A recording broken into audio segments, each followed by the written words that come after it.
Present continuous. आज की class में हम स्टार्ट कर रहे हैं बच्चों प्रेजेंट कॉन्टिन्यूअस। अब प्रेजेंट कॉन्टिन्यूअस की अगर हम बात करें तो कॉन्टिन्यूअस का सीधा सीधा मतलब होता है बच्चों फर्स्ट फॉर्म पे आईएनजी, और इसमें काम प्रेजेंट में चल रहा होता है। जैसे मैं अभी आपको पढ़ा रही हूं, ये प्रेजेंट में कॉन्टिन्यूअस टेंस माना जाएगा। अब ये प्रेजेंट में कॉन्टिन्यूअस है तो इसके भी चार टाइप के सेंटेंस स्ट्रक्चर्स हो सकते हैं। सबसे पहला सेंटेंस स्ट्रक्चर तो क्या होगा, अफर्मेटिव। दूसरा सेंटेंस स्ट्रक्चर क्या होगा, नेगेटिव। तीसरा सेंटेंस स्ट्रक्चर क्या होगा, इंटेरोगेटिव। और चौथा सेंटेंस स्ट्रक्चर क्या होगा, इंटेरोगेटिव नेगेटिव कह लो या नेगेटिव इंटेरोगेटिव कह लो, बात सेम ही है।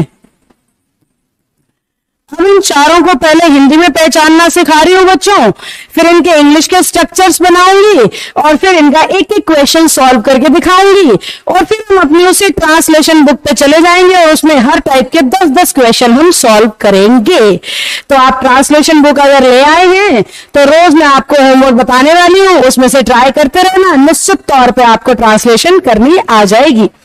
अब अफर्मेटिव सेंटेंस यानी पॉजिटिव या सिंपल सेंटेंस, इसमें क्या होगा बच्चों, हेल्पिंग वर्ब के तौर पे हम यूज करेंगे इज एम आर और मेन वर्ब पे लगा देंगे आईएनजी।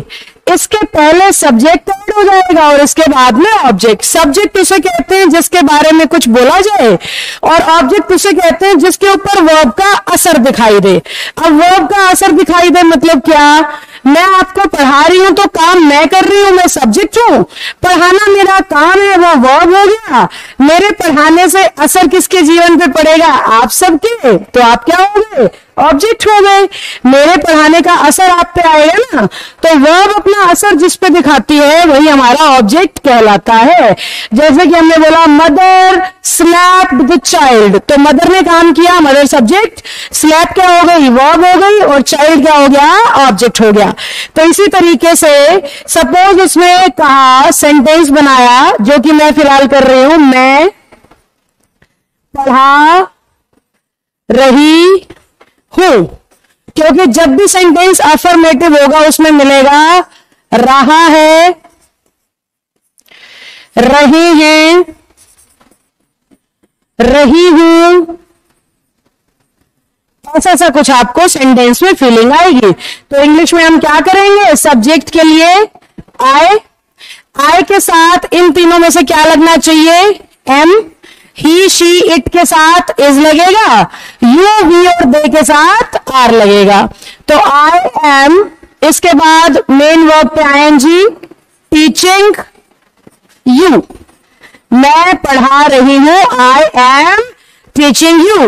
अब अगर उसमें इसी को नेगेटिव करना है तो लास्ट में पहचान तो यही रहेगी बच्चों, रहा है, रहे हैं, रही हूं, पहचान तो यही रहेगी, लेकिन सेंटेंस के स्ट्रक्चर पे फर्क पड़ जाएगा। कैसे, पहले सब्जेक्ट आएगा, फिर हेल्पिंग वर्ब, और बीच में नॉट आके फिर मेन वर्ब पे आईएनजी, और लास्ट में ऑब्जेक्ट। इंग्लिश का स्ट्रक्चर ये होगा।